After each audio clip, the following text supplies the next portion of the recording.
Hi guys, welcome back to my channel. Today I'm going to be sharing with you guys a little last minute switcheroo, if you will, for our curriculum choices.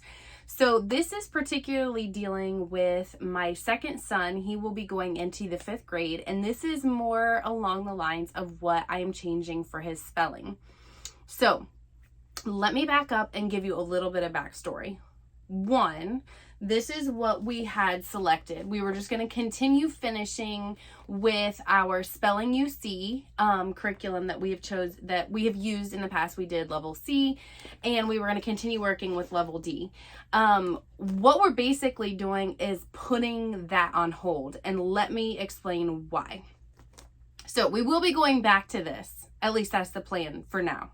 As you can see, things sometimes change, but as of right now, we're going to break, and I'm going to show you what we're using or planning to use, and then I intend to come back to this as long as everything goes according to plan. We'll be picking right back up where we left off with this.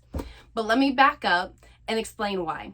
So one thing, I have probably explained it several times, and if you've watched my channel for any amount of time, you know that my second son is a struggling reader, writer, and speller.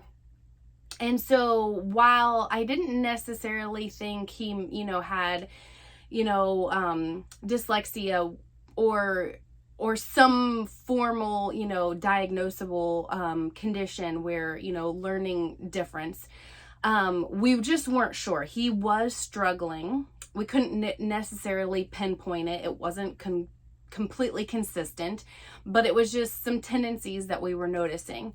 And so for our most recent assessment, I went to someone who is Orton Gillingham trained. And so if you're familiar with Orton Gillingham, it is a method in teaching dyslexia, kids who struggle with dyslexia. And so she was trained in kind of identifying and then also teaching students who might struggle with dyslexia. And so we went through like various different things. She had him doing several different reading things. We did spelling things and went through several different things. And, ultimately without doing a, very formal and in-length investigation into him, she really didn't think that he was struggling with dyslexia. He was, performing even above level in some areas. But was just making very common mistakes, which you could actually pinpoint where it was kind of like he could read all of this until he got to this point, and he could spell all of these words until he got to this point. And so basically she was able to kind of pinpoint like, right about here, something just didn't click.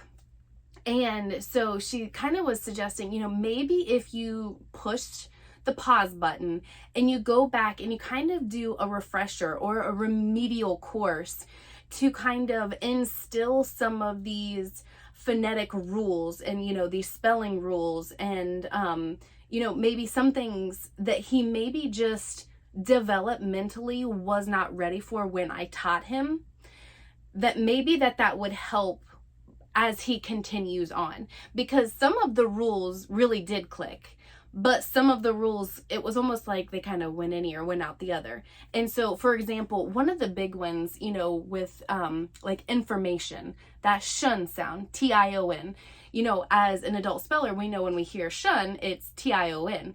But for some reason, that rule did not click with my son. And so he spells it S-H-U-N, right? Makes sense because that's how it sounds.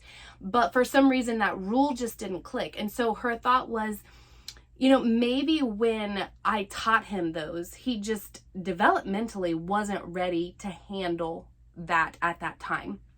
And maybe he is now.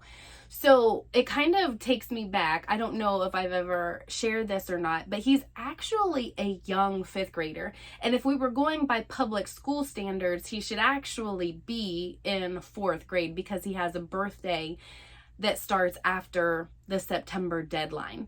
So really he is, performing, I will say, above his technical grade level in some areas. Some areas he's not, as a homeschooler, right? What is grade level? We really don't go around saying I'm in this level, because sometimes we're above and sometimes we might be below in certain things. For example, in spelling, we might be below our grade level in spelling.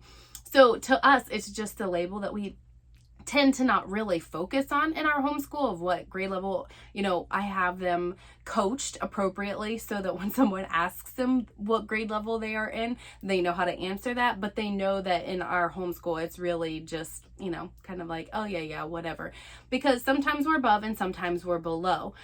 But as I'm going back, that kind of made sense. We started a little early only because he was a second brother who wanted to keep up with his older brother. So when Gabriel was starting school and starting to do things, Isaiah was just kind of wanting to come along. And at that point, he was keeping track. And so we just kind of like, well, he wants to read. Let's just kind of like go with it.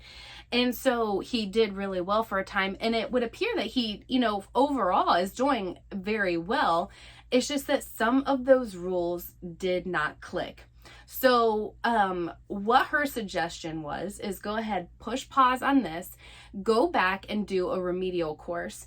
And so she had a couple of suggestions that we could do: Explode the Code or Recipe for Reading. We decided to go with Explode the Code. I had heard other friends using this curriculum for their kiddos and that it seemed to work well. It is based on Orton Gillingham approach, so to speak, kind of like tackling this idea of reading, writing, and spelling from multi-sensory, different ways of learning. So you're going to see kind of like different activities that are focusing on the spelling rule, just looking at it from different ways. I will say they kind of look silly. When I showed Isaiah these books, he's kind of like, I thought these were for Eden. And because they're just kind of very young looking. And I was like, no, they're just silly. And, I just kind of explained to him that we're going to go back and we're just going to do a refresher course.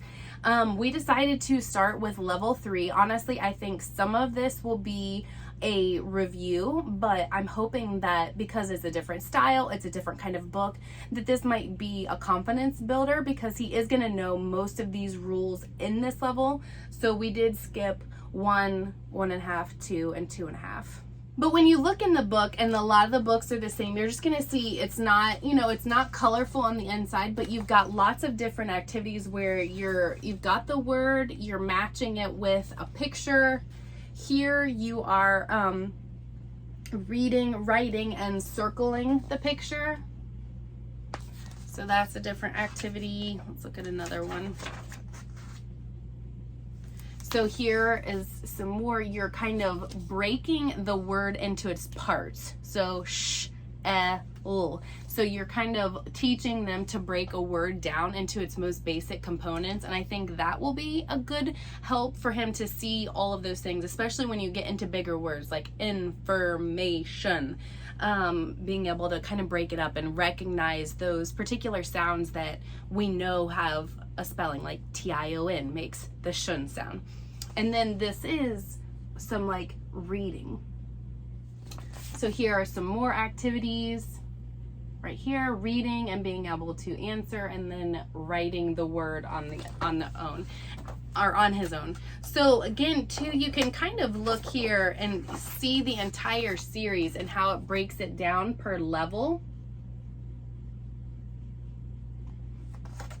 So each book is kind of focusing on different sounds, different word groupings, different word families, vowel sounds, like, being able to distinguish between the ers and ors and rs, the ar, ir, er, ur, all of these different word sounds, were, wor, and war.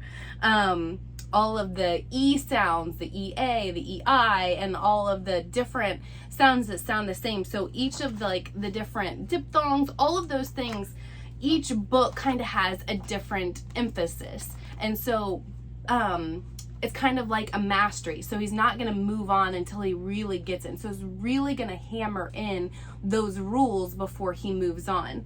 Whereas the spelling you see is really focusing on pointing them out.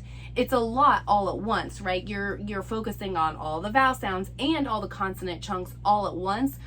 And so I think some of those were getting lost on him because he wasn't being able to really hone in on what he was missing. Whereas this is really going to focus on his weak areas. and be able to make sure that he understands the spelling rule before he moves on to the next one, and really just reinforcing it so that hopefully by the end we won't have those gaps anymore. We won't we won't be spelling shun and shun, because we will have ironed those out. So again, this is a very last minute call to make a switch like this right before we're getting started. I will say too, before I go, these books are about 124 pages, 110. So I'm going to say they're around 100 pages each. They're not colorful. They're all black and white. I did not get any of the teacher guides. I figured I could wing it. I've done enough, teaching and spelling stuff that we could wing it. But this is what we're going to go ahead and do for our 5th grade math. Again, it's remedial. Some of this is probably, if we're looking at standards, maybe a little bit below the 5th grade level. But we're hoping to go through them at a much more quicker pace, and kind of bring him back and kind of get him to maybe where he feels a little bit more confident in his spelling, because he is a little bit he is aware that his spelling is maybe not the best, and that he struggles being able to formulate his own words and put them together. He's just started to recognize that. So I'm hoping that this will do the trick. If you guys have any questions, I'm happy to answer them. And as always, I will keep you updated on how this is going, whether we like it. If I find that it works, I will keep you guys posted. But again, if you have any questions, just let me know. And until next time, guys, have a blessed day.